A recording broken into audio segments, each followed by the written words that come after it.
camera. How about them Giants? How about them Giants? How about them Giants?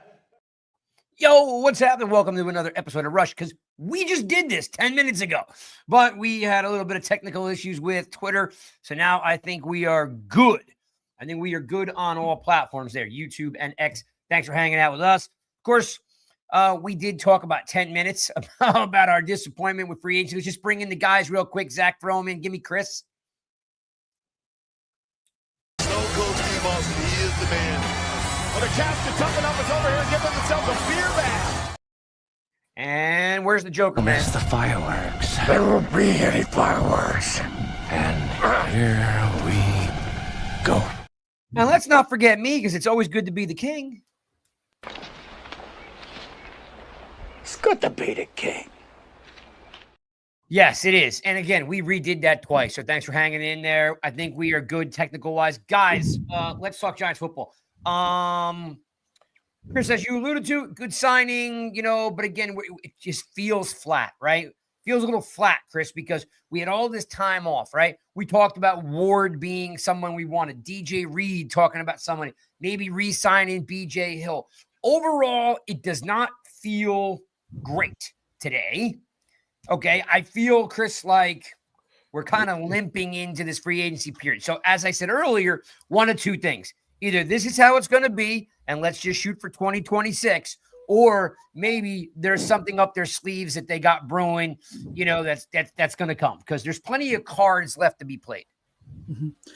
Two things. I think the J.C. Horn re-signing with the Panthers, that $100 million contract, $70 million guaranteed, that set the bar for the defensive backs. It skyrocketed guys like Ward, DJ Reed. I think Adebo coming off an injury, great signing, as Sean has been alluding to all day. When you look into him, he's physical. He can play the ball, which is something that we haven't had in some of our cornerbacks. Good ball skills. He can play man. He can play a little zone.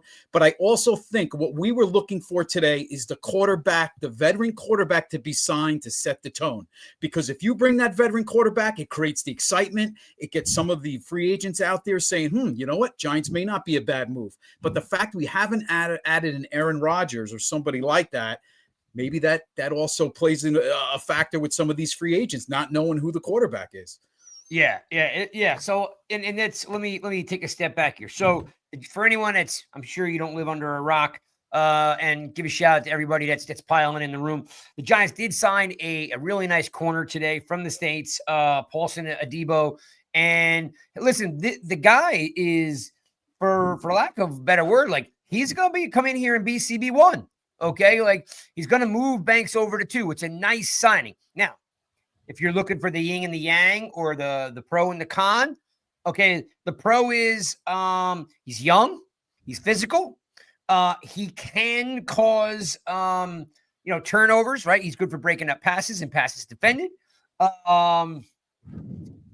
He wants to be here. Sounded like he was excited about coming in here and being CB1. I think that was why he probably decided to come here, because he had an injury. So he's like, hey, if I'm going somewhere, I'm going to go from New Orleans to New York. I think, for lack of a better word, he has something to prove in a bigger market, and he got paid like it. It's a pretty good deal. On the con side, he's coming off an injury, played on a bad team. And for me, none of that part doesn't really bother me as much as he's more of a press guy.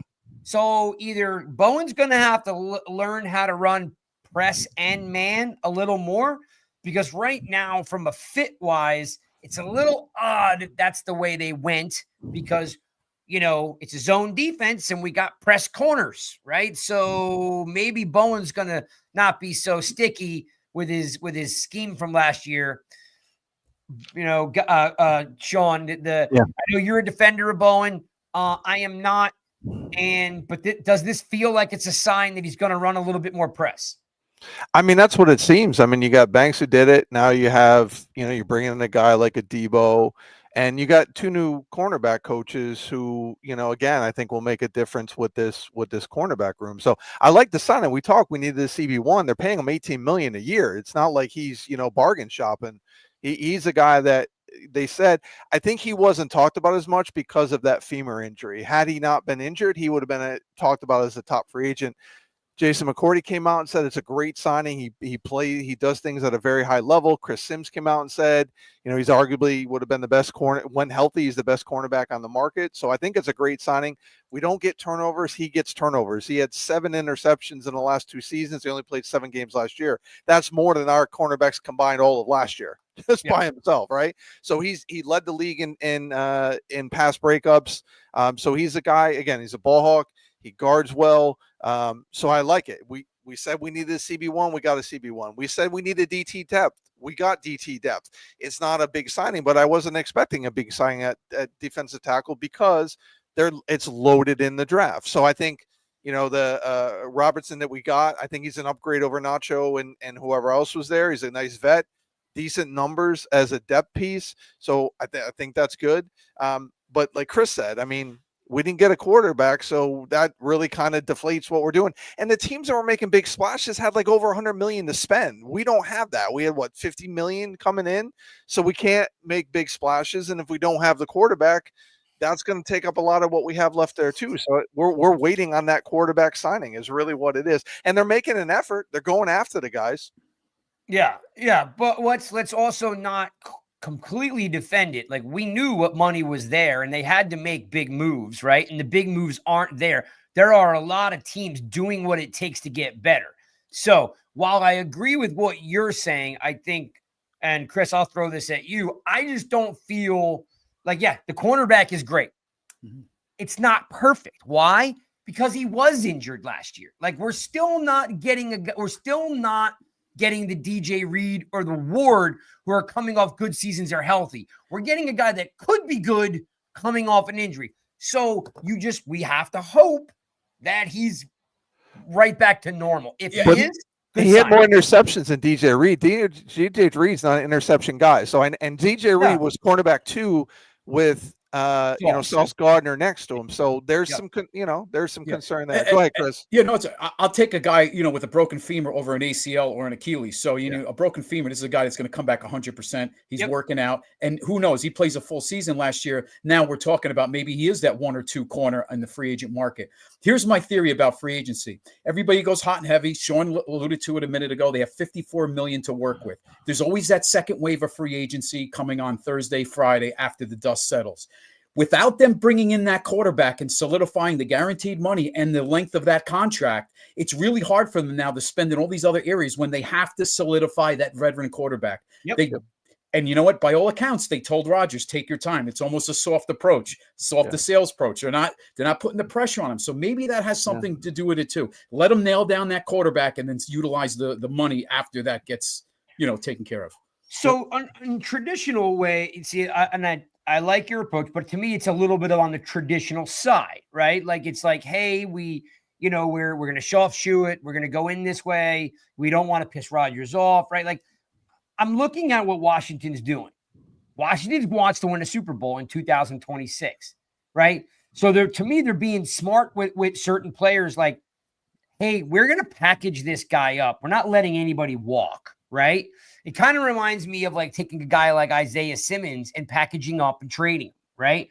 It's like taking some pieces to get what you need because the traditional model hasn't worked for the Giants. We're in this. We're not any better than we were last year. We're the same as we were last year. Right? Craig, they also had 20 million. Yeah, exactly. Spend, and they let Jonathan Allen walk, right? I mean, they could have easily retained him.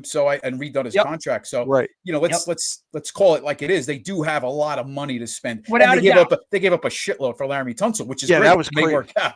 Right? Yeah, that was crazy. Again, they have a rookie quarterback on a rookie pay scale. So again, I still have to check it at the door is when they're a good team making moves, right? We're a bad team not making any moves. We're doing status quo, guys.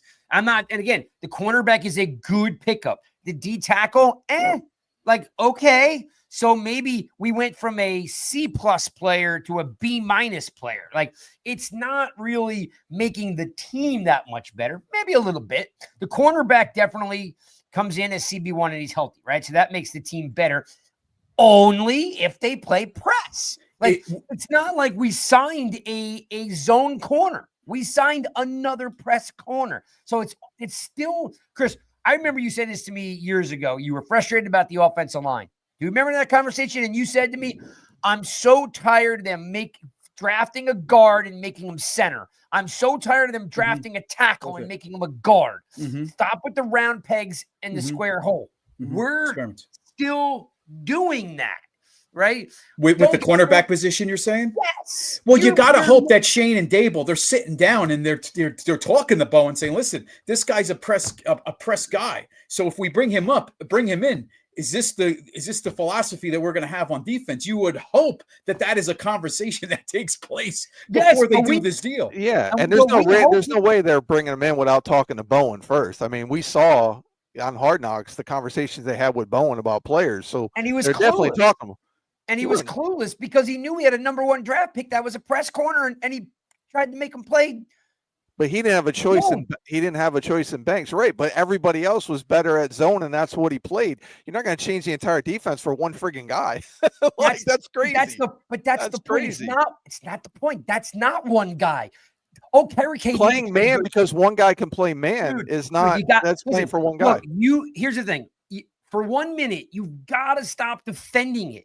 Because you keep defending. Why do I have to stop defending it? What's logical? Every player on the defense played worse than they did the year before. That's not true. That's not true. It's not true. You listen, Dexter Lawrence. They were ranked. Dexter Lawrence. They were ranked. When you look at the first 10 games before all the injuries happened, they were ranked significantly higher than they were under. Forget it. All right, then let's just agree with everything you say, because I will tell you that Pinnock didn't play well. Okereke didn't play well. Isaiah Simmons didn't play well. Banks didn't play well. No one played well except for one guy blew it up because he's Dexter Lawrence, right? He covered up the mistakes that Bowen did. And Carl Banks was on the show and said the guy literally is doing the same thing week after week after week with no adjustments. So I'm believing Carl Banks that if he feels that Carl Banks is saying this guy needs to make adjustments, and then what do? You're killing Banks, benching Banks. Banks ain't the guy, and you bring in a guy that's just like Banks. So but he's not just like Banks because he turns his head around, he gets interceptions, he actually makes playing the ball. And those adjustments, when Carl Banks was talking about adjustments, those adjustments stopped happening when the injuries started happening. He was making adjustments. We were leading the league in sacks. We were doing a lot of good things those first 10 games before. Listen, say what you want, but we did. I'm talking facts. We led the league. We led the league in sacks at one point because of Dexter Lawrence and other guys. Brian Burns had a good year. Other guys were playing well. The secondary was ranked 7th in the league. Who are these other the people secondary was well? ranked 7th in the league. Like, I get it. Like, listen, I can't. I'm not. Bowen is not perfect, but he's definitely better than what he's being given credit for. And our defense was ranked significantly higher in all major categories. And again, I'm talking the first 10 games because the first 10 games is when we really had everybody there. After that, no, not so much. Well, let's just say this. I'll be critical next year when the season starts because we're going to have an offense. You're only critical of Jones and Mara. Those are the only two people that you're critical of. Well, Jones was ass, and Mara does what he does. That's why I call him Mara, because he does what he does. Again, Bowen is not perfect, but the dude's getting hate when we had a shit offense that couldn't score points. Well, why are we talking defense when our offense was as bad as it was? Because we're signing defensive players. Yeah, we needed a cornerback one. We got a great cornerback one. We paid $18 million. DJ Reed got $20 million. So it's not like we're bargain shopping. Go ahead, I was going to say, I think the concern is that, all right, Debo, play him what his strengths are. And that's the concern, is that Bowen will still try and play more of a zone instead of an attacking type defense, which that's his strength along with Banks. I think that's the concern, is that, hey, he's got to bend a little bit and let's play to the strengths of these DBs. But people also thought Bowen didn't blitz a lot last year, and he did in the first 10 games. That's what people get confused. Like, people are judging the last 7 games when we had Dexter out, we had other guys out. Like, they weren't doing the stuff in those games. Look at the first 10 games. His blitz percentage was like 44%. And everybody's like, he's not blitzing, he's not doing shit. Like, blitzing wasn't the problem. That's what people were saying. And he wasn't playing a lot of zone. He was playing man, which is why Joe Burrow ran for that 60-yard touchdown or whatever it was. Yeah. He played that on third down. It was like 3rd and 20. Well, I mean, but he played man before. He wasn't playing a lot of press man. And I'm tired of giving Bowen the shit for Banks. Bowen was not the reason why Banks sucked. Banks did the same shit the year before. The only difference was he was hidden up by other guys in the lineup and the defense they were playing and the turnover. It's the same shit. There's a reason why we fired Jerome Henderson. Because all the DBs did the same shit. And the reason why Pinnock struggled is because they used him as free safety as opposed to strong safety where he was the year before. He's not a free safety, but they didn't want the rookie back there. Again, so let's call it like it is. Yeah, but it is. Okay, so is this let me ask you a question. Is it Bowen's defense, yes or no? That's all I want to know. Yes or no? It is, but I was also right about the Bobby Johnson being the reason for the O-line, and Carm Brasilla came in. So when I talk about assistant coaches making a difference, that's where they make a difference. Or cornerbacks. In this scenario, Carl Banks will support the fact that scenario is not accurate. But he didn't say the whole season. Again, he was making adjustments in the season. From the middle of the season on, we were talking. Yeah, which is the middle of the season on. After the first 10 games, he stopped making adjustments. Why do you think he stopped making adjustments? There's no excuse for putting Banks in a situation that he can't play in. To Chris's point, is what you again. But that's the defense. That's the defense he ran. They knew what they were getting when they hired him. Listen, we're gonna make excuses for Banks because Banks was not good. Banks did the same shit as rookie year. Doesn't turn around, doesn't play in the ball. He did all the same stuff. And he did, but he regressed even more last year. I think that's because he had to play more. He had to play more zone. Other guys didn't have problem with zone. Flott didn't have problem with zone. Hold on. Flott didn't have a problem with zone. Adoree Jackson didn't have problem with zone. The only one that had a problem in that secondary. Adoree Jackson, it was terrible. He was. Oh my God! I give up. Go ahead. You should give up then. I give up. Adoree Jackson was not terrible. He was not terrible. He was not terrible. He couldn't even win the starting job. Oh my God! Did he win? Was he the starting? He got injured, and then he was the starter. What are you talking about? Because he couldn't keep the job. We gotta get back to free agency stop talking about we gotta stop talking about the defense. Defense was not the issue. But your story's the same every week. Your story's the same every week. You don't at all look at the bigger picture. It's this one story. You're tunnel visioned on it. Because again, what all I'm saying is that when you look at the body of work of the defense, right? Your defensive coordinator is putting in a system. His system, when a system doesn't work, it's the defensive coordinator's job, okay, to work with his coaches to figure out a better system or a better attack. And as the season went, there were no adjustments, regardless of there's injuries or not. It's next man up. And what happens is he let Banks just sit out there and struggle in a defense that he could not play. So you're going to change. So you take him out. You don't adjust the defense for one guy. There was no other quarterbacks had a problem playing zone. We're worried about Banks, who also had hustle issues. He got benched not because his play was bad. He got benched because of his hustle. I'm not talking about his hustle. Why would you change the defense for Deontay Banks? Deontay Banks hasn't proven. First-round draft pick. But what? He didn't prove anything that you change the defense for him. That's not what you do. You don't do that. Now, if they changed it this year because they have Paulson and Debo, okay. All right. Let me find a first-round draft pick that gets benched in year two because the new defensive coordinator comes in and literally he didn't get benched because of his play. He got benched because of his effort. All right. So this you pounded the table for Deontay Banks. That's why you're pissed at Bowen. That's why you're pissed at Bowen. I'm not. You pounded the table. That was your pick. We should have got Joey Porter Jr.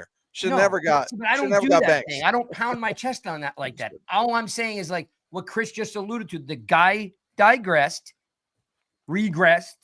and did not at all have a chance to get better. They kept running the same thing. Now you bring in another corner who's a better version of Banks.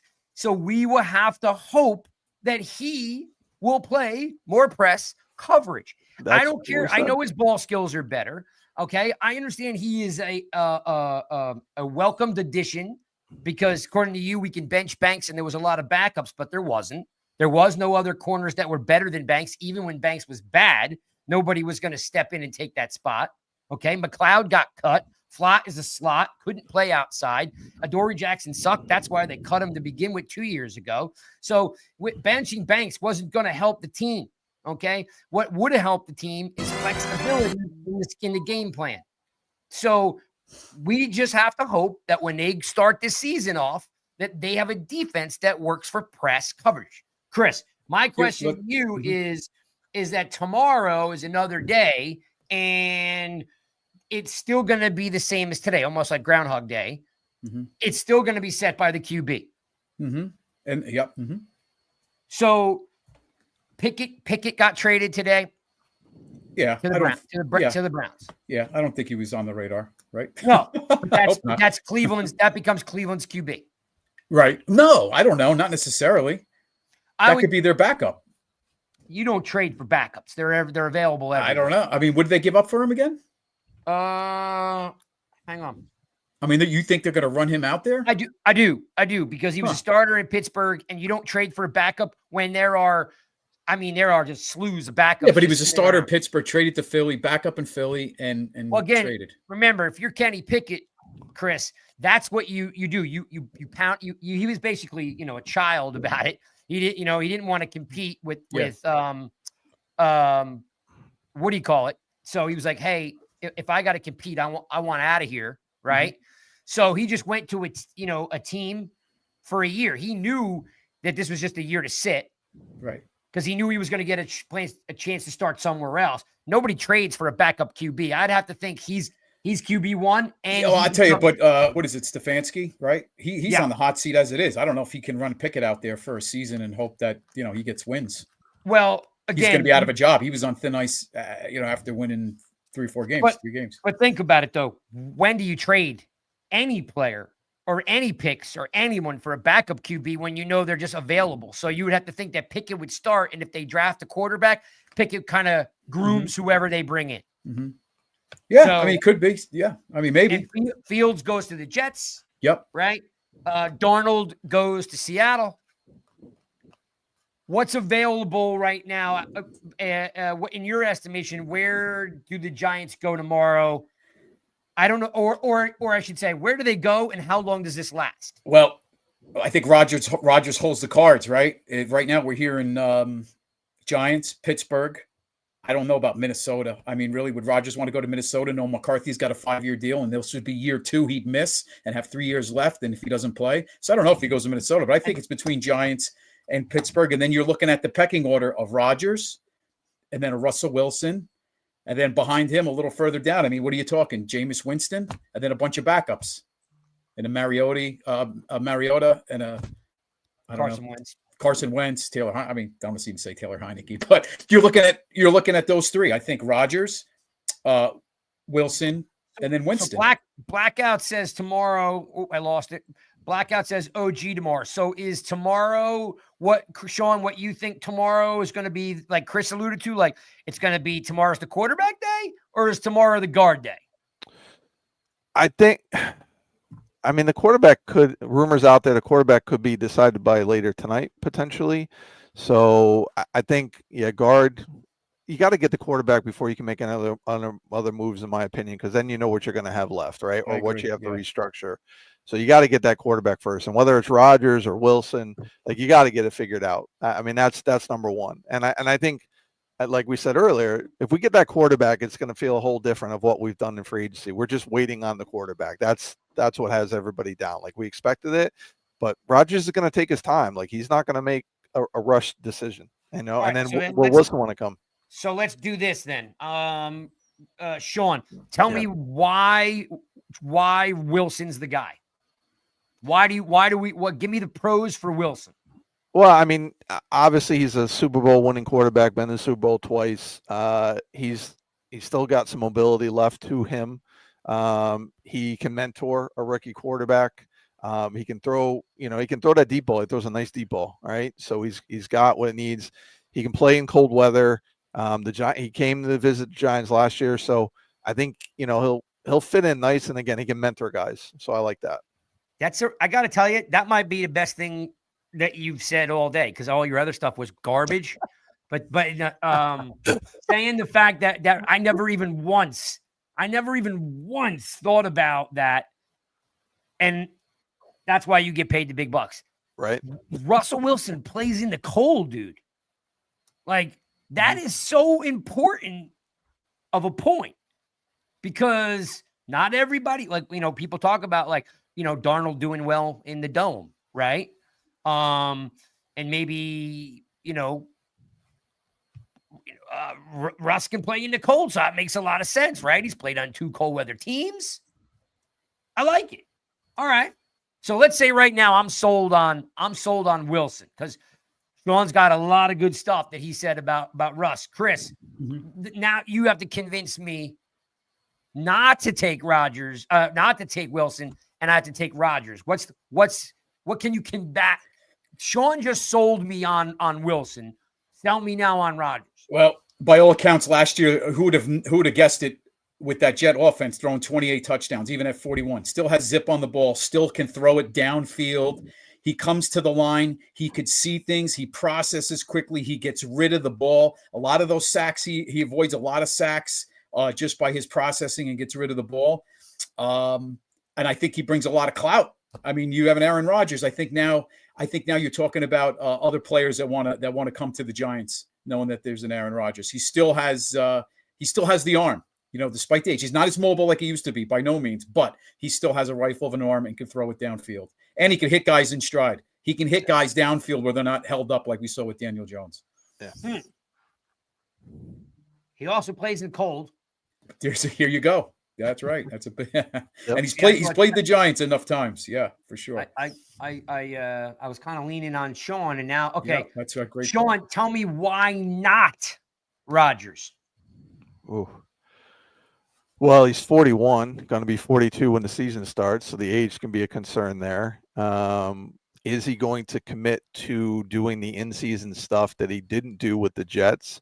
Is he going to try to run the Giants the way he tried to run the Jets? So those are things there. Now, to be clear, I'm good with either one, but since you asked the question, that's not your role right now. I You know. just got to convince me why not so Rodgers. that's what I was there, and he's not bringing Devontae Adams with him. So there you go.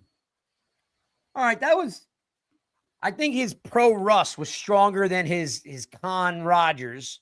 So now, Chris, tell me why not Wilson? I think the two things you see with Wilson, he doesn't work the middle of the field, downfield very much. He throws, although he still has a good arm, he throws a lot of balls up there, as we call these moon balls, has a good arm, but he does throw quite a bit up there. I want to say for grabs, but kind of leaves it up to the receiver to make a play, which is good as well. I mean, it is good. You want the receiver to make a play. But I think as he's gotten older, his accuracy isn't as good as it used to be, but I think more so. He doesn't work the middle of the field as much. All right, so let me ask you both the same question then. Knowing now that the Giants have re-signed Slayton to a 3-year, $36 million deal, I know Sean is not happy with that, and I get it.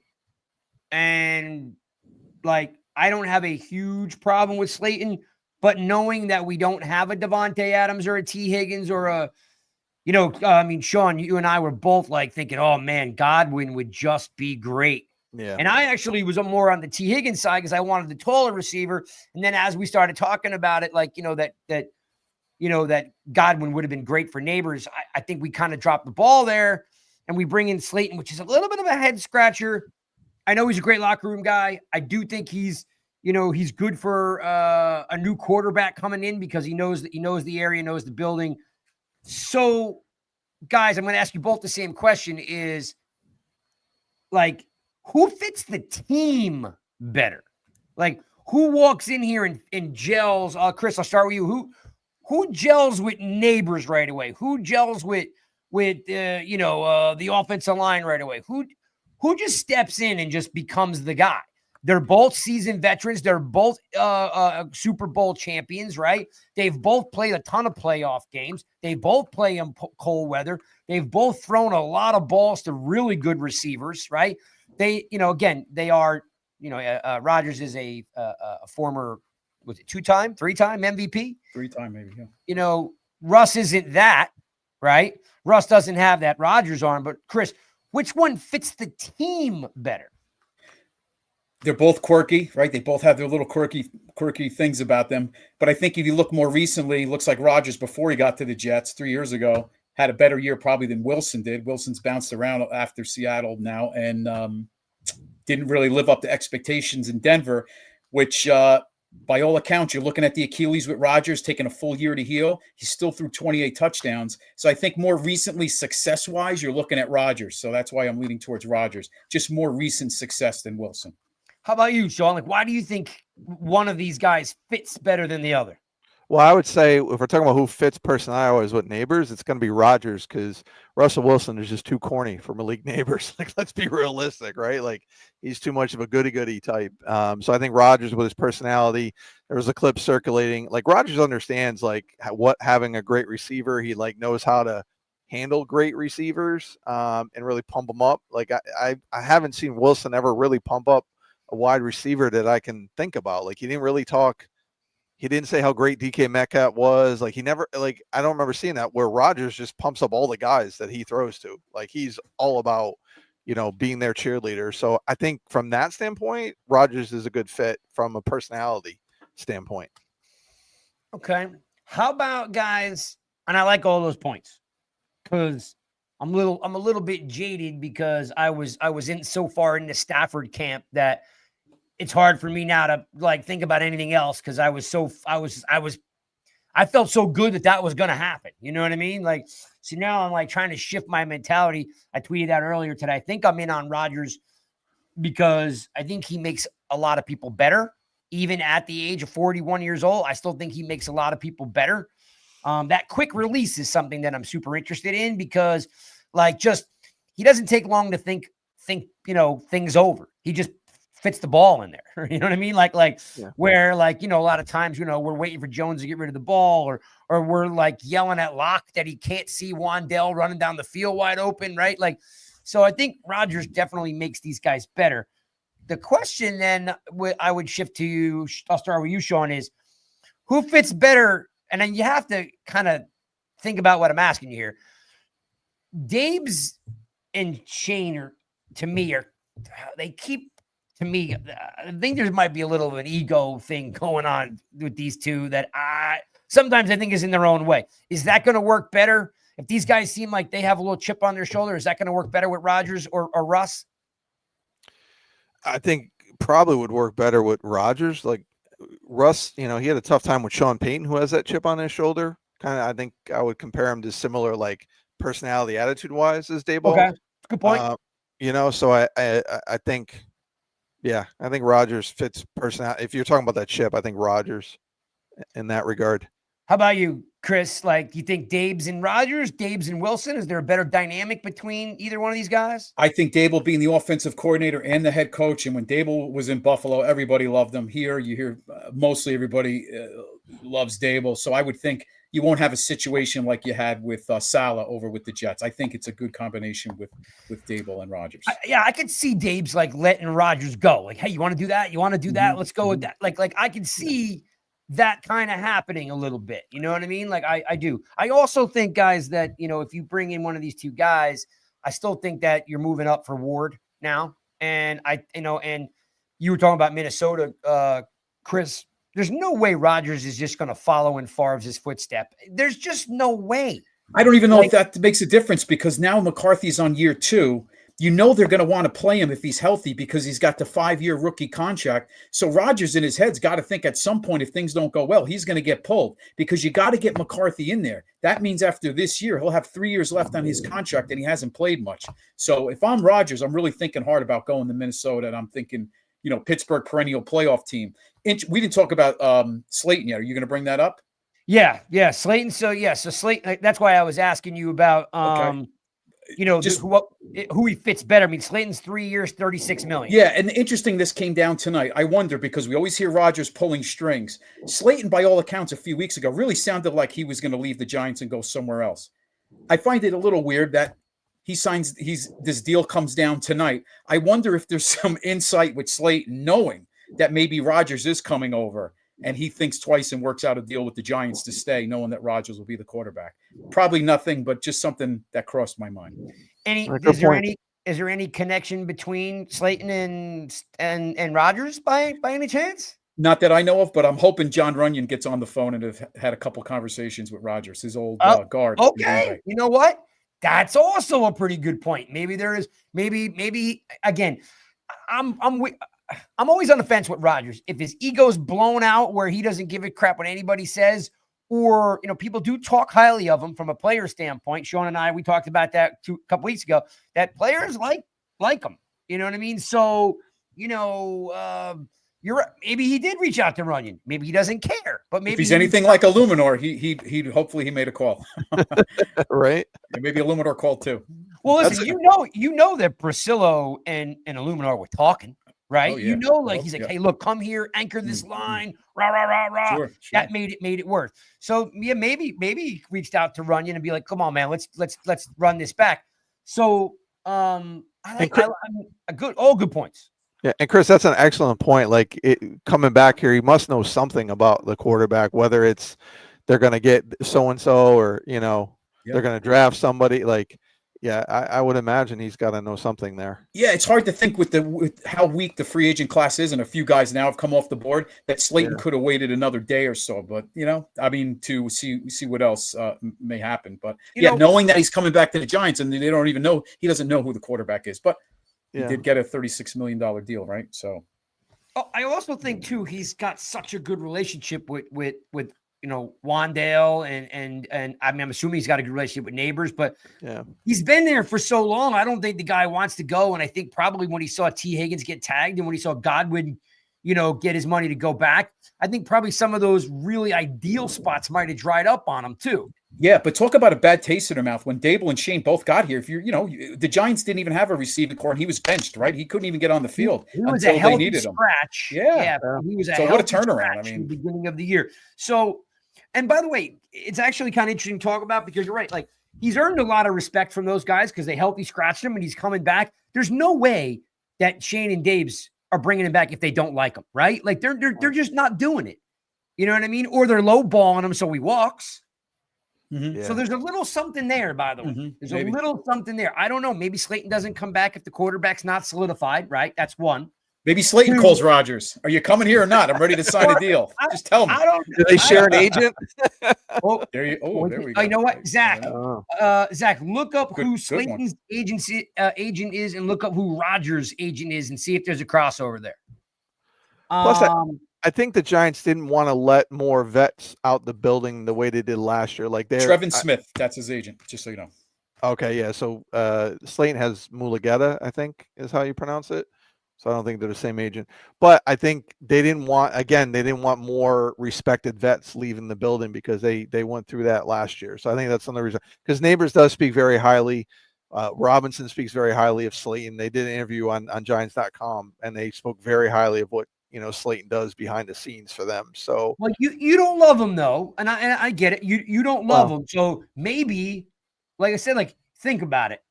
And this is not me defending him because I see your point and I respect your point on Slayton.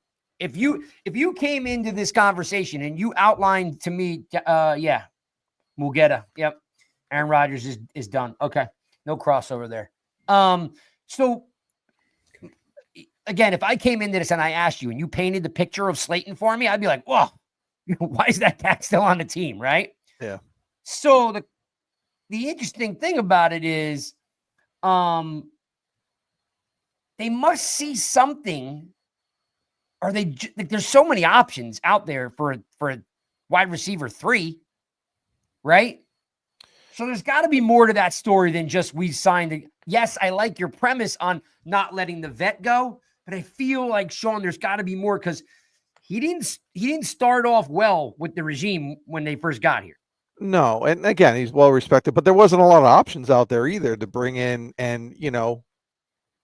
wide receiver 2, right? Like I don't think they wanted to pay, Godwin what he was going to get. I don't think they would want, Higgins. They don't obviously he was franchised, but I don't think they wanted to pay a ton of money for a wide receiver 2. That's my feeling. And then looking what the market was like, there wasn't a lot of good options. I mean, you got Diggs that are out there. I mean, I wanted to see, an upgrade over Slayton just in somebody who's a better route runner, who's been on, winning teams that could come in and lead this wide receiving crew. His drops, like I don't trust him in crucial moments. Like I know he's improved his drops, but in a big moment, I don't expect him to, make that catch. He's got speed, and right now he's a better route runner than Hyatt. So if you let him go, that's another hole you got to fill. So who do you bring in there? Well, I will say this again, though. I don't think they want guys. I think they want to keep respected vets and not let too many respected vets go. Two things that comes to my mind. I mean, again, talking about big moves. I really thought they should have went for Cooper Kupp. You know what I mean? I really think Cooper Kupp was more like a Jordy Nelson, and Jordy Nelson played a ton of ball with Rodgers, right? Yeah. I think Cooper Kupp would have been a guy that would have fit in good. And I kind of, again, talk about like my disappointment. And then now, again, Cooper Kupp is still out there. He hasn't been released yet, so. It says 17 minutes ago, the Rams are still planning on releasing Cooper Kupp. Giants signed the tackle, by the way. James Hudson from the Browns.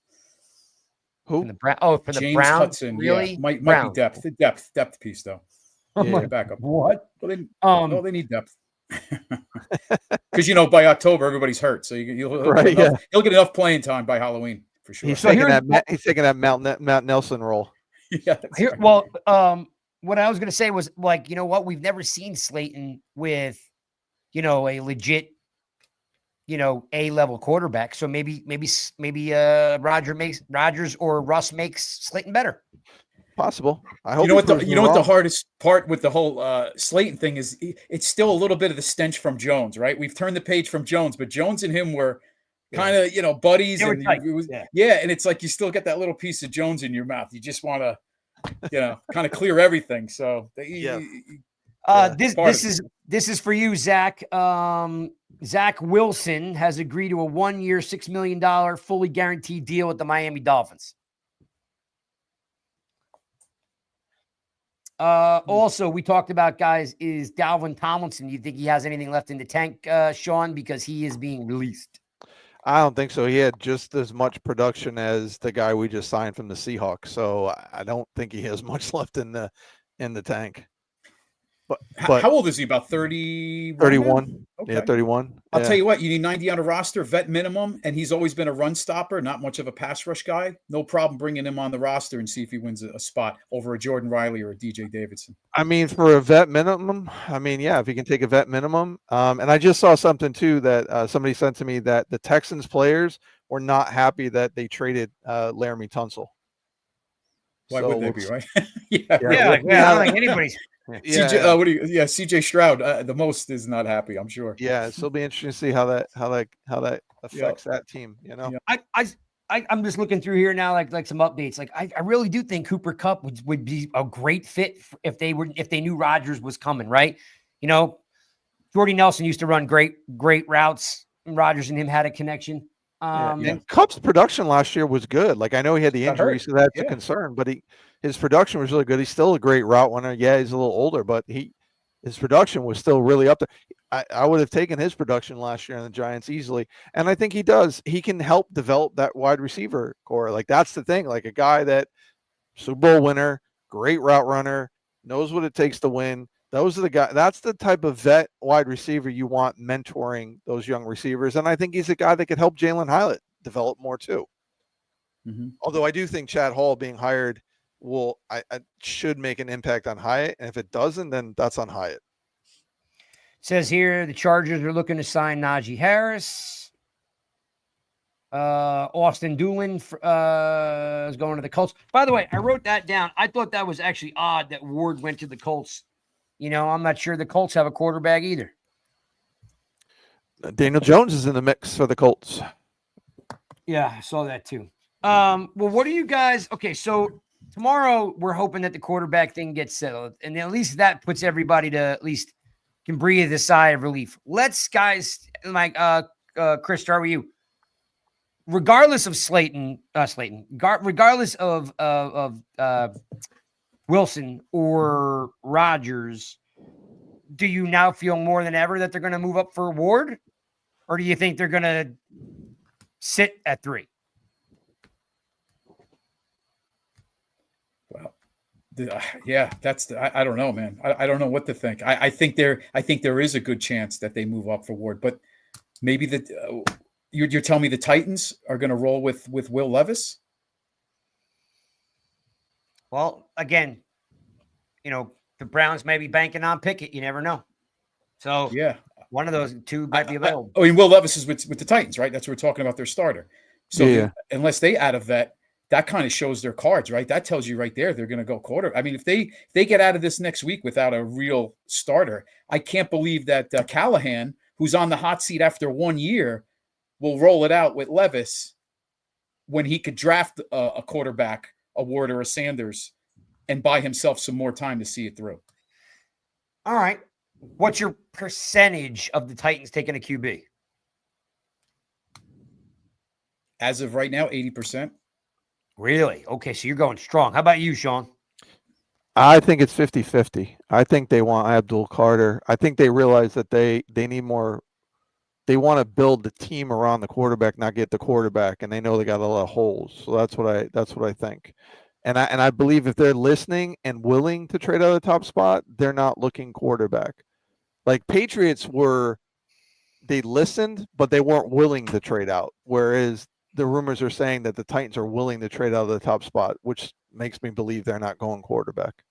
Right, but if they roll out with Will Levis and they win 5 games, Callahan's gone. That's how I'm thinking about it. They need a quarterback. Now, let's say they pulled off a trade. There's nobody. I mean, who's out there? Wilson. Maybe Russell Wilson gets him some more wins. But that's the caveat right there is they need wins too, just like the Giants. After 1 year, Callahan's in a similar spot.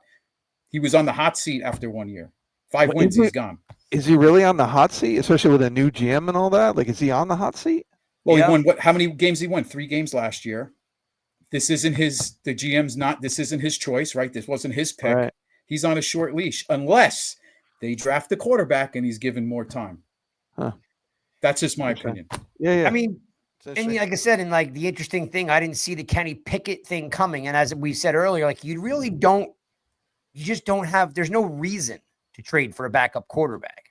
So you'd have again, like I'm not saying it's right. I'm not saying I like it, but you'd have to put some stock in the fact that they think Kenny Pickett's either going to challenge someone else for the starting job or he only came. Like part of the trade was, dude, I want to go to place. Trade me to a place where I can start. And Howie Roseman calling the Browns and being like, I got an offer for you, but I got to tell the guy that he's got a chance to start. Right. It doesn't mean Pickett doesn't start and they draft the quarterback and he's sitting and waiting as well. Doesn't mean they have to start that's him. kind of where I was leaning on was that Pickett's your starter. You see how it works. And Sanders or Ward is his backup, because again, who trades for a backup quarterback? It's just those guys fall in your lap, right? Mm-hmm. So right now, if they do nothing, Pickett's their starting QB. Like today on the 10th of March, Pickett's the starting quarterback for the Browns. Wouldn't you both agree with that? Oh yeah, they have that's it. Yeah, I was less leaning towards the Browns taking a quarterback until the Pickett move, and now that Pickett move makes me think they're going quarterback. So Pickett can be like the bridge to whoever they draft. Mm-hmm.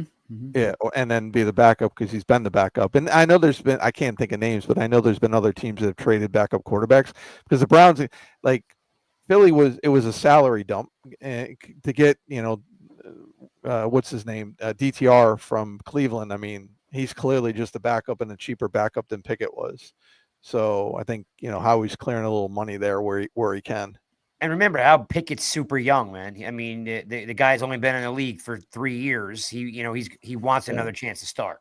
And the last thing he did, he threw 3-4 touchdowns in the meaningless game. So he showed out well. Yeah. So, definitely a change. Definitely a hardcore change there. So then what's the next move, Chris, for the Giants? So yes, quarterback, right? We have a backup, or not backup, but we have a rotational defensive tackle, and we have a CB1 quality DB, right? And they showed some video of him. If you're not familiar with Paulson Adebo, if you hit up Twitter or you look on Instagram, there's a bunch of him videos of him doing a backflip and him like running around doing drills. Like looks healthy. Right. It looks healthy, ready to go. And I'm sure he's probably still recovering from that injury, but he looks like he's ready to go. He's already said he's looking forward to being a cornerstone of the Giants defense. So we argued nonstop a half hour ago about Bowen, being a little bit more flexible. That's a good thing. Chris, what do you see else there? Them going, again, they're not done. No, they need a guard. So I think they let the dust settle. You got a Brendan Sheriff, older Zeitler, even a Mekhi Beck. I don't know if they want to go that route. Even bringing back Van Roten. Will Fries has been something we've all been talking about the past couple of weeks.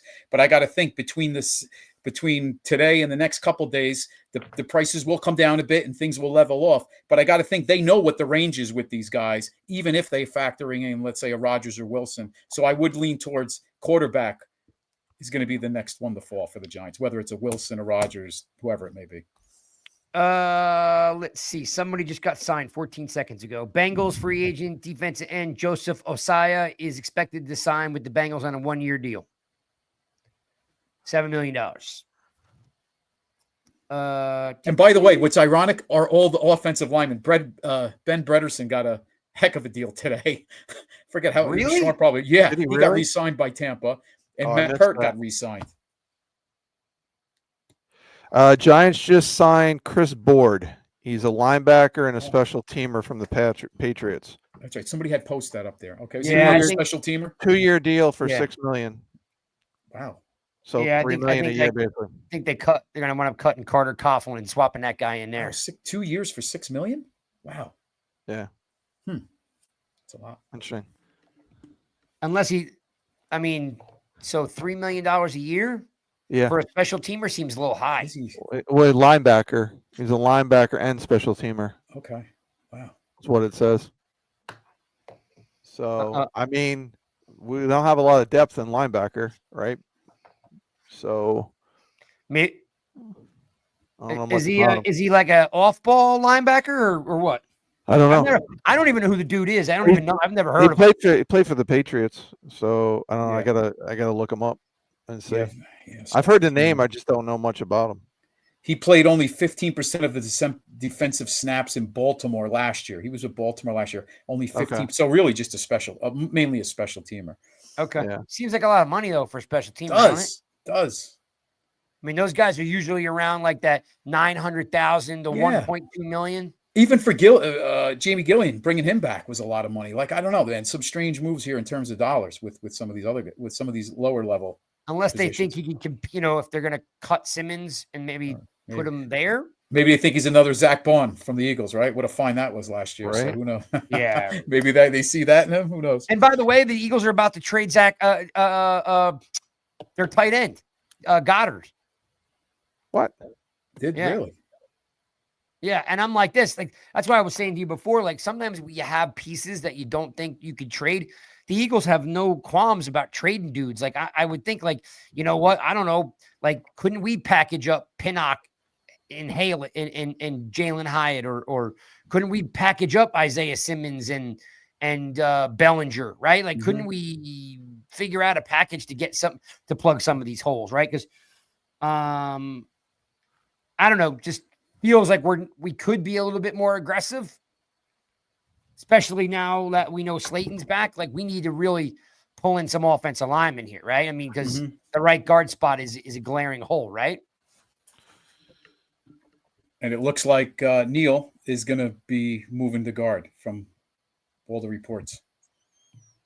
Yeah, funny, because we've seen this now with how many guys, right? Moving them over, hoping it works out. Well, at this point, maybe there's no choice. So, all right. So let me ask you a couple more questions, guys, and then we'll wrap it up. We're hoping Rodgers. We're hoping Wilson. We're hoping for, again, by the way, I think the Colts lost their center too. So if they lose Fries, like that, they're going to lose half their offensive line today. Yeah. Are you? Yeah. Are you guys nervous that we got Glowinski from the Colts and he didn't work out in Fries? Well, should we stay away from the Colts?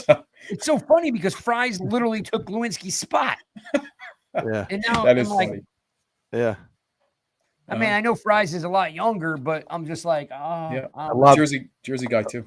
Well, I think he's better in pass protection too than Is he? Glowinski was. Yeah, I think he's considered one of the upper echelon guards on the market. So Is he built more like a tackle? What is he, about 290, 6'5", or what's his? yeah, he looked more like a He looks tackle. like, I yeah, mean, he's 6'5", definitely 290. more athletic, more agile, which Mhm. again is not a bad thing. So No, just handle the bull rush, please. Just Right. handle that bull rush. Ah, yeah, right. again, this is what I was talking about. Like, just we had a list. We all made a list of like these guys, Trey Smith and DJ Reed. Like, we didn't come away with any of the like. Again, I know it. I know Adebo's good, right? But he's coming off an injury, right? Like, we didn't get. I don't know. I just feel like we could have done a better job. Like, I wanted one A-list player that wasn't coming off an injury or wasn't, didn't have any baggage. You know what I mean? Like, I wanted one guy. I wanted Trey Smith, or I wanted T. Higgins, or I wanted Godwin. I wanted one guy, and I just wonder, like, why are we so, is it people don't want to play here? Is it like people don't like what Shane did to Barkley? I've had two people, friends of mine, are like, the Barkley thing's still haunting us because we look like assholes on Hard Knocks. Hey, here's the other thought, guys. Let's say Rodgers does go to the Giants. Now what does Pittsburgh do? Does Pittsburgh now move up and try to grab a quarterback? Because they're going to end up getting – they're not going to re-sign Wilson, right? Where does Pittsburgh pivot to if they don't get Rodgers? Wilson? Well, they didn't want to re-sign him, right? Or did they? I heard they put an offer. They wanted to talk, and Wilson said no. Maybe that comes back. But that came out today that Wilson If didn't the want Giants sign Rodgers, Wilson's got to go back. You would, unless he goes to Tennessee. That's the rumor. That's the rumor out there, is that Tennessee might be interested in Russell Wilson. So that's going to be interesting to watch with Pittsburgh. If now their hands are held to the fire and they got to. They have no quarterbacks on their roster right now, by the way, Pittsburgh. 0. We're not far behind, dude. I know. We got one at least. Did you see the quote that was out there that they told Tommy DeVito to be ready? They have confidence in him and be ready. Holy crap. Oh, my God. Was that a joke? I mean, really? All right. No, they were. Well, I mean, what else are you going to say to the one quarterback you have on the roster, right? Like, yeah. But yeah, no, be ready. Like, no, if it's Tommy DeVito time, I'm going to start drinking. Yeah, well, you know what? They're going to draft whoever, even if they get a Rodgers, then they're going to have obviously they draft their quarterback they want. Hey, Tommy could be back in the practice squad or cut. He doesn't get paid till week 1 anyway. These contracts, his contract won't kick in if he's got to make that week 1 roster. Yeah, and I don't think it's a question of players not wanting to come to the Giants. Like, Stafford was using us and the Raiders as leverage. Like, we're going after Rodgers. He hasn't made a decision yet. Adebo wanted to be here. Like he said, I want to be in the New York market. I want to be here. He was teammates with Bobby Okereke. So that's a nice move. So we haven't been rejected by anybody as of yet. Like, so I don't know what people are talking about. Like, players don't want to come here. Who have we been rejected by? We haven't been rejected by Rodgers yet. We haven't been rejected by Russell Wilson. We haven't tried, right? There's been no other free agents we've gone after. We don't know. We don't know. That's what I mean. Like, Rodgers hasn't made a decision. Wilson hasn't made a decision. Like you don't really know because they just go to another team and sign. Like, there could be a bunch of guys that just decided to choose another team. We already know Stafford chose another team, but I think the point was that, like, they could have went after I don't know, whoever. They could have went after Trey Smith, and he was like, you would never know. You just know where he signs, not who he turned down. True, but I mean, based on what they did and what their needs are, like, I like the Adebo hire. Like, other than the injury, and I get the injury, but like Chris said, it's a fibula. Like, he's out there doing somersaults and everything else. Like, he looks out, and he's a ball hog. Like, we didn't talk about him, and I'll put it on me. Like, I didn't even look into him. Somebody had mentioned to me before, and I didn't really look into him much, and I should have. But when you look at what he did compared to others, he's got good height. He's 6'1", right? Like, he's good size. He's physical. Like, he's exactly what the Giants need. So they went out and got exactly who they needed. I mean, I was a big push for DJ Reed, but the more I kind of thought about it, I'm like, all right. And again, they're paying Adebo more than they're paying DJ Reed. Right? DJ Reed's getting $16 million. Adebo's getting $18 million. So it's not like, I don't think he was the second choice. And the Giants are going to have to overpay guys. It's just a fact, right? We're going to overpay guys. Well, everybody overpays in free agency. But again, they paid more than what they paid Reed. So if you pay a guy $18 million, then that says that's a guy you really wanted. That wasn't you know what I mean? So I think he fits exactly what the Giants were lacking. He's a ball hawk. He pass break up. He understands defenses. Like, he's a smart, intelligent player, and he's a proven vet. So he checks all the boxes for what the Giants needed defensively. I would just like, like I said, I was hoping for like, two players, some A-list players. Like I was hoping for an A-list guard. They're really like Fries is good, but Fries is not great. Fries is good, and he maybe is an upgrade, but he's not that much of an upgrade. Is he going to be better? Yes. But I think he's more of an upgrade than you realize. I mean, I saw somebody put in the chat that his PFF grade, which I know how we all feel about that, but in 87 on PFF. So I definitely think he's higher up than people realize. He's better than people realize. yeah, I mean, and he'll compete against Neal for the right guard spot. I'm assuming Neal's going to compete at right guard because Runyon's locked in at left guard, right? So If you sign Freeze, I think he's the starter, and then guard will. I mean, Neal may compete with Runyon. Runyon's they signed him to a big deal. Runyon's going to start. There's no way that Neal on his rookie contract is going to supersede Runyon unless he played really bad. Well, I mean, I'm saying he'll compete at left guard. Yeah. Neal will compete at left guard with Runyon. I don't think he'd, unless you have him just as the backup to Freeze or the backup to both guard spots. If you sign Freeze, he's starting. Yeah. I don't think there's going to be a competition. No, agreed. Yeah, that's what I was saying. Like that's what Runyon is last year's Freeze, right? So those guys are going to start. If anything, JMS needs a little competition. Whether if they keep Van Roten around because he can snap, So, and the offensive line will be better. Yeah, and back to Debo real quick because Steven brought up a good that we didn't really talk about. Reed's 28, 29, and Adebo's only 25. So there's another. That's huge, by the way, because again, you're talking 4 years difference. That's huge. Yeah. So again, I think, and again, with free agency, what people realize or forget is you pay on what you project that they're going to be. So you don't pay on what he always did. You pay on what you expect them to be or what you project them to be. So I'd like them to stock it though, Sean. I don't think they should be done in the cornerback market, whether it's free agency or the draft. I think they should go draft a corner, in the third or fourth round. And I like more guys that compete. I think over the last 3 years, we've given a lot of jobs out. You know what I mean? Like that first year with Shane and Dabes, like we were still carrying Sean Lemieux and we were still carrying, what's his name from UConn? Matt Pert. Matt Pert. Yeah, I want more competition. So as much as I like Adebo and I'd fall on the sword or for pounding the table for Banks, but I think we need more DBs. So I'm hoping that they draft one in the third or fourth round to put another body in the building and compete. Chris, what do you think? You think they'll draft the cornerback?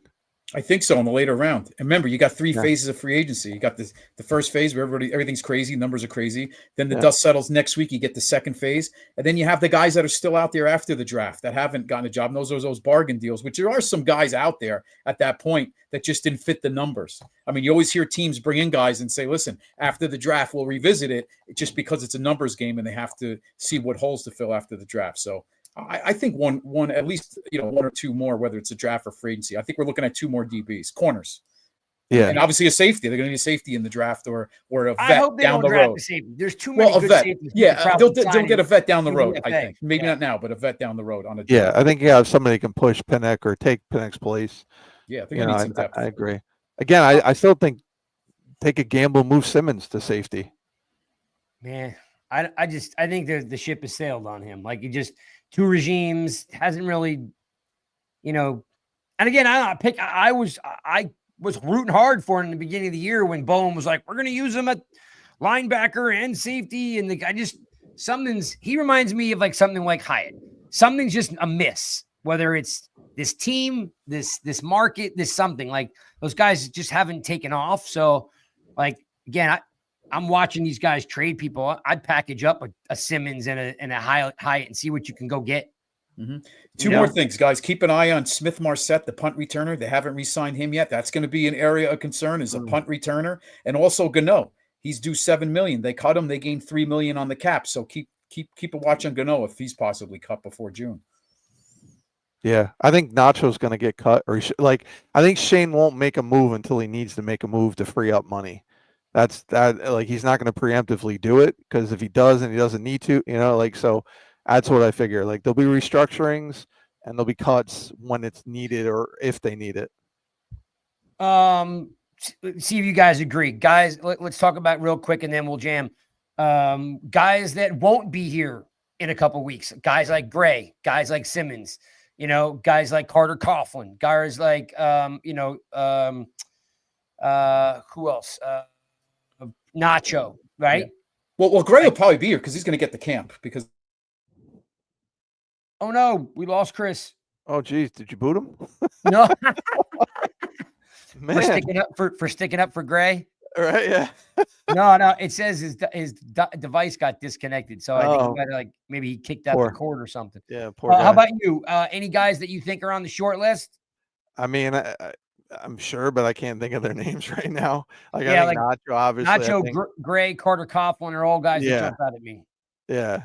So I think, again, if you can upgrade even on depth, you got to do that, right? You always got to upgrade the roster. So even some of these depth signings don't seem like great signings. If they're better than what we have on the roster, that's good. And then you get some big names out there too.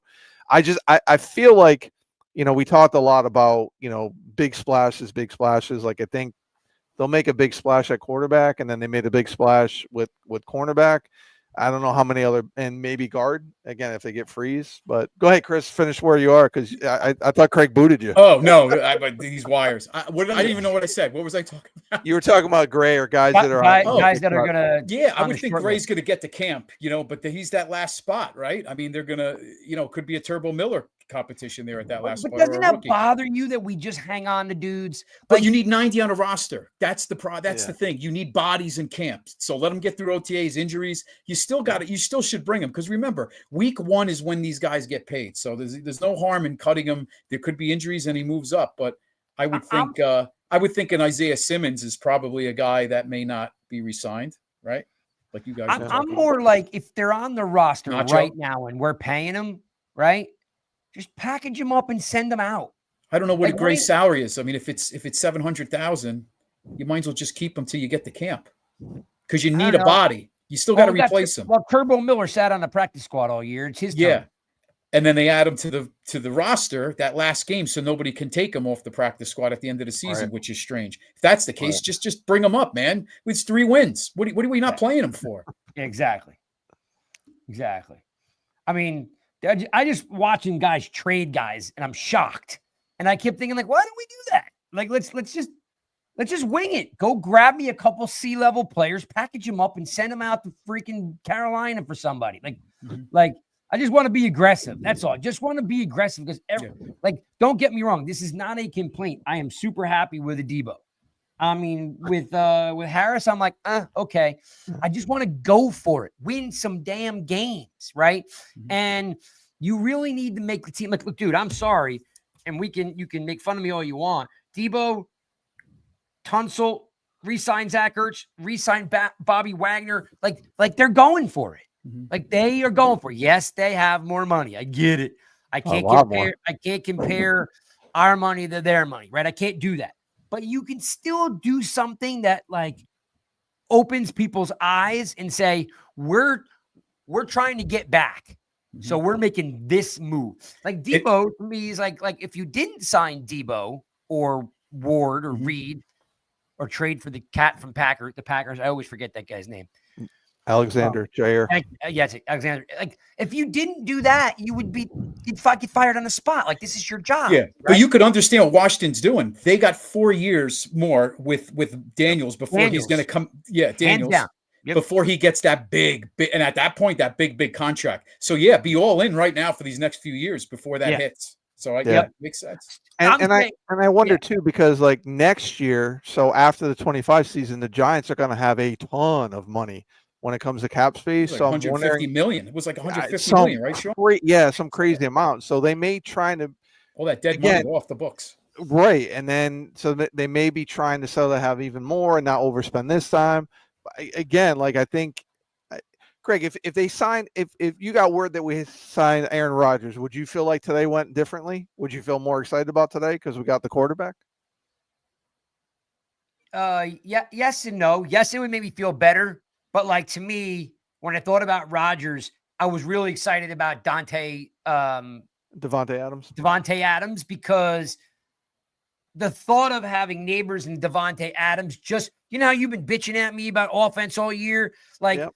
as much as I want to go defense, like, I felt good because now your philosophy made sense.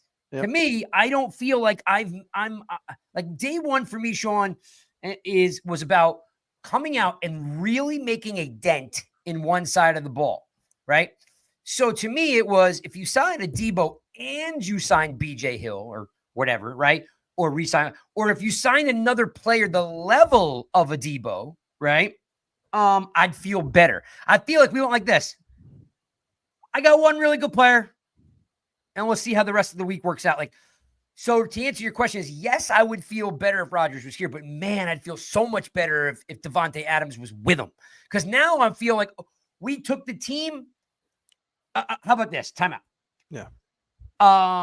I took my son to Boston University for a prospect day yesterday, right? Stayed overnight, drove the 6 hours, had the prospect day. Prospect day, the coach says, we're talking about academics and all this stuff. And you know what he said? It was awesome for this show. Okay. He goes, culture wins you 3 games. He said, he says, sometimes your culture takes you to from a 11-win team to a 14-win team, and you're playing in the ACC tournament for a championship. He goes, last year we didn't have a talented roster. We had a set, and we said we didn't have a good enough culture. We only won 10 games, but we had a roster good enough to win 14.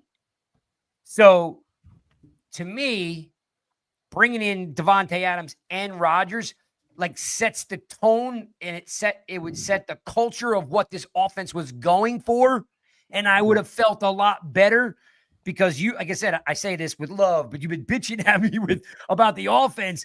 So I'm like this, okay, then just do it. Like at the end of the day, we want to win games. I want the team to be better. Chris and I will talk once a week. Just want to win games, please. Just win games. Agreed. So like, yes, I want defense first, but I'm not dumb enough to ignore your point. So yes, I would feel better if Rodgers was here, but I would really feel better if it was Devontae Adams and Rodgers. You know what I'm saying? Because the Slayton thing, as much as I like Slayton, he's a good dude. Right. But it doesn't make me feel better knowing he was their choice. Right. Chris, would you think that like if we get Rodgers or Wilson and Will Freeze with the guard, knowing quarterback play was so bad last year, do you feel like that's an upgrade on offense? And do you feel like that's what Dabs and Shane feel like? We need the quarterback and we need a guard, and then our offense is going to be good. Yeah, I feel like it's a definite upgrade. I mean, if you bring Rodgers in, I think the excitement. Wilson, we'll see. Right. But I think a Rodgers, I think the excitement is a lot more. And you bring in the guard, a Will Freeze. Will Freeze. Let me ask you guys this then: if Rodgers comes in, does he have any juice? Does anybody come here because they want to play with Rodgers?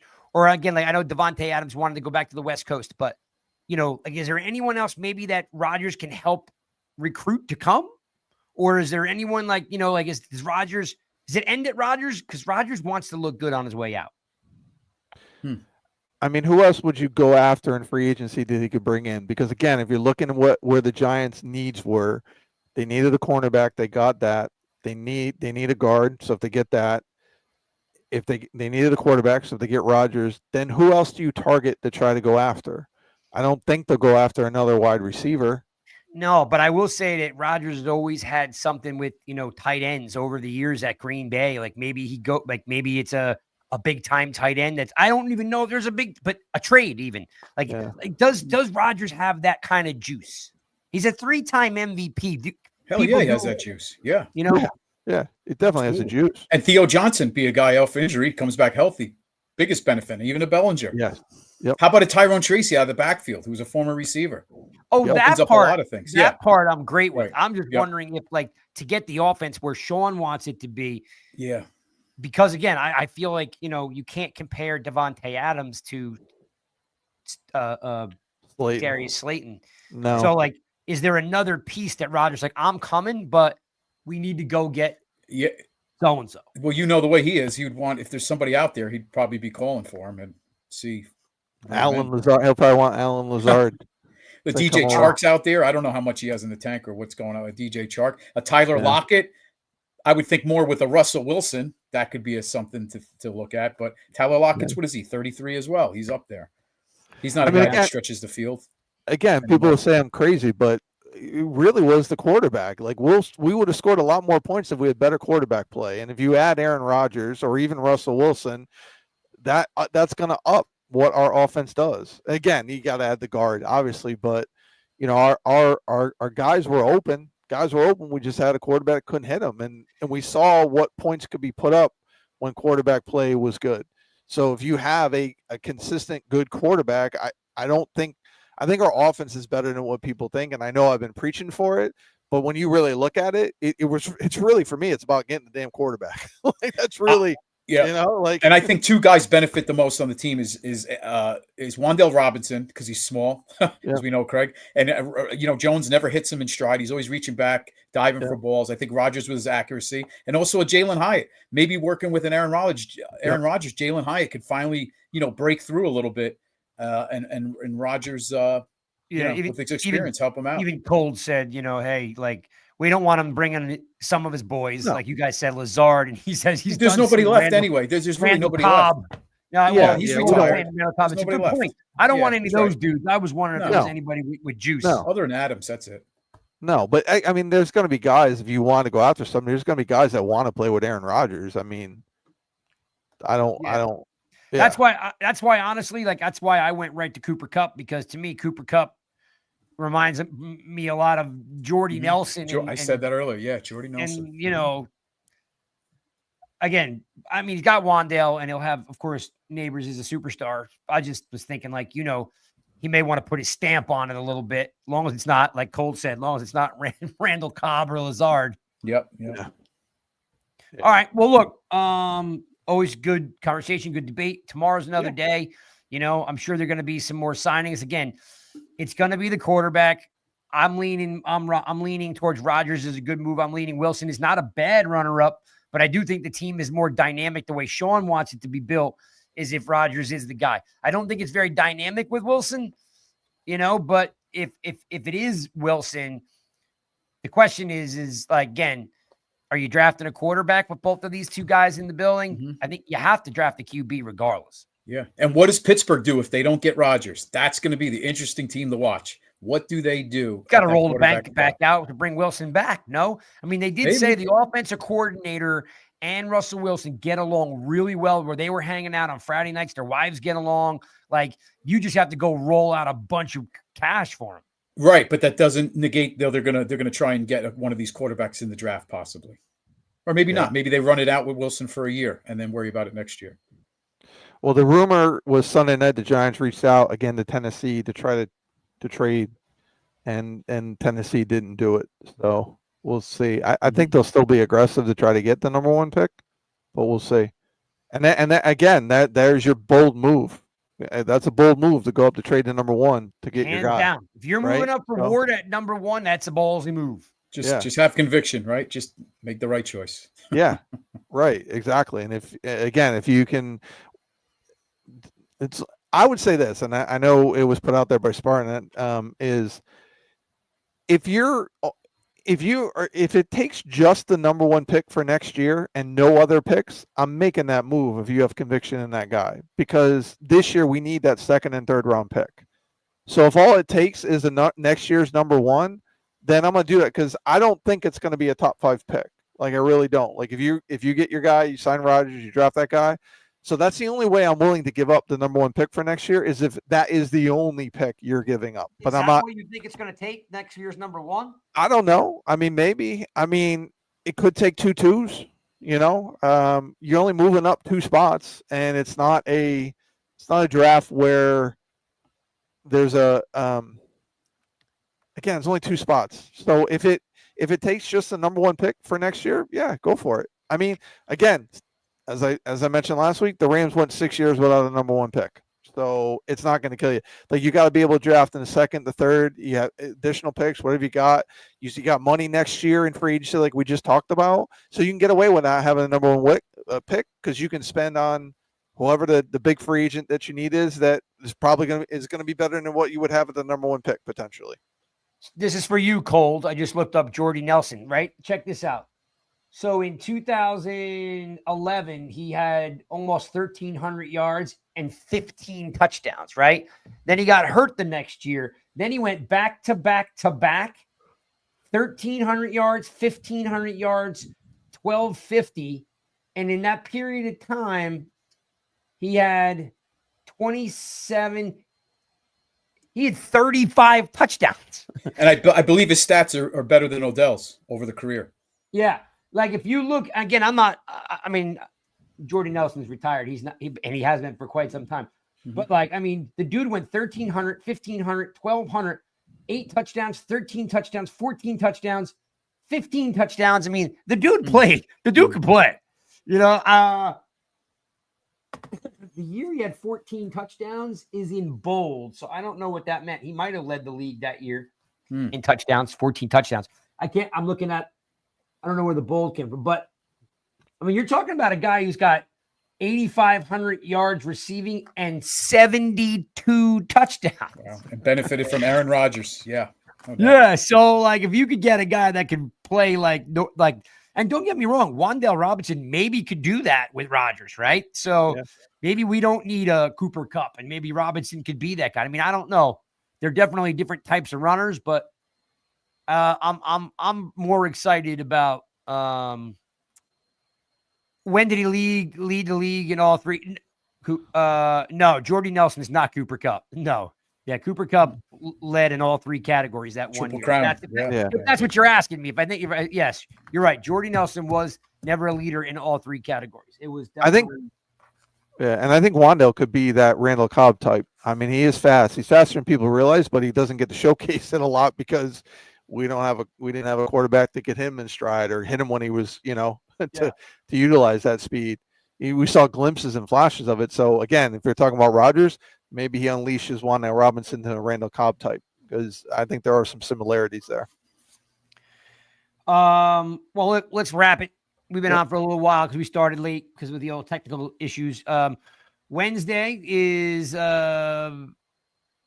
sorry, Cold. That was my bad. No, I think he led the league in touchdowns, but not in receiving. But for 1,500 yards, he had to be pretty close. I'll have to look it up though, exactly what those years look like. But no, he's not Cooper Kupp. Wednesday, Truth and Spartan Mike cranking up Rush Hour. I'm not sure who they're reviewing this week, but we'll look at that. I think Mark's on. Yeah. Defensive tackles. Thank you, sir. I love it. And by the way, a lot of D tackles. So I'm hoping that the Giants draft a defensive tackle in the 2nd round, unless something crazy happens and they draft Mason Graham with the first pick, because he's going to go in the first 7 picks, 8 picks max. That dude's a beast. But his teammate in Michigan is also a beast. So there's a lot of good D tackles out there. Thank you, Mark, for helping out the boys. We always appreciate you there. And we will see you guys next week. Hopefully, fingers crossed. Tomorrow's a quarterback and, maybe another piece. And then let's get ready for the draft. All right, boys. Peace out. Hey, Malik, what's the name of that book? Just give me the damn ball.